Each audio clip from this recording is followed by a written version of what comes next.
Hey everyone, welcome to my review of the Nespresso Essenza Mini. This is the version by Breville. Now, if you're wondering if there's any difference between this machine by Breville and the machine by Lungo, the only difference is going to be the actual shape of the body. Now, I picked out this one for me because I like how slim it is. I use this as our travel machine. We have a larger Nespresso machine at home, and this one travels with us whenever we go to hotel rooms, for meetings, or for vacation. And inside this video, I'm going to give you a review of this machine as well as a demo. We're going to be making an espresso using one of these pods that you get inside of the gift package. First off, let's just talk about this gift package right here. There are 14 different capsules that come inside of this gift package, ranging from all different kinds of intensity of coffee, and we have even 2 decafs, and we're actually going to be using one of those decaf pods inside of this video to make an espresso with the Essenza Mini. Now, as far as this machine goes, let's go ahead and talk about some of the features, and then we'll get to making our espresso. First off, this machine is really simple to use. All you have to do is just flip this lid open in the back,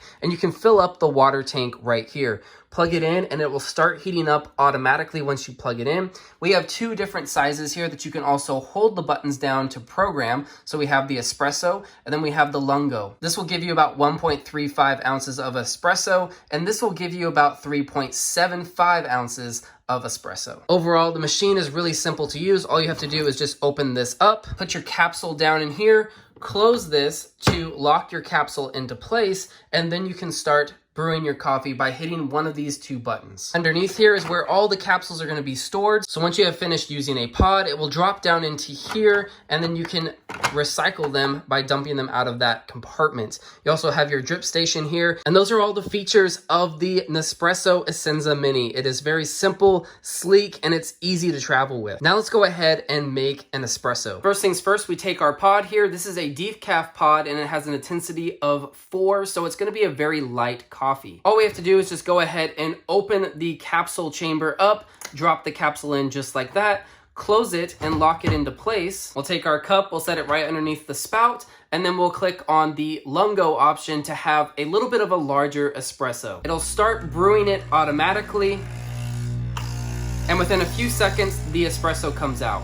As you can see, it's nice and rich, and you get a ton of crema with Nespresso, and that's one of the coolest things about this, is it creates that espresso taste and feel just from putting a pod in here, and it takes just a few seconds to make this creamy, rich espresso. This is going to give us about 4 ounces of espresso, which is going to be perfect for this cup here. So now that it's finished, you can see the golden richness of the crema on top, and that's got to be my favorite thing about the Nespresso machines. Overall, we're really happy with the Essenza Mini by Nespresso. It works great as our travel companion espresso maker. We often stay in hotels and we don't care for the drip coffee that is offered there, so we tend to bring this along with us to make coffee every morning in the hotel room. It also is very sleek. It doesn't take up a lot of counter space, so it can easily fit on a kitchen counter, no problem. It's our favorite travel coffee maker, and we really like it. Thank you so much for watching this video review of the Nespresso Essenza Mini, and I hope that you have enjoyed it.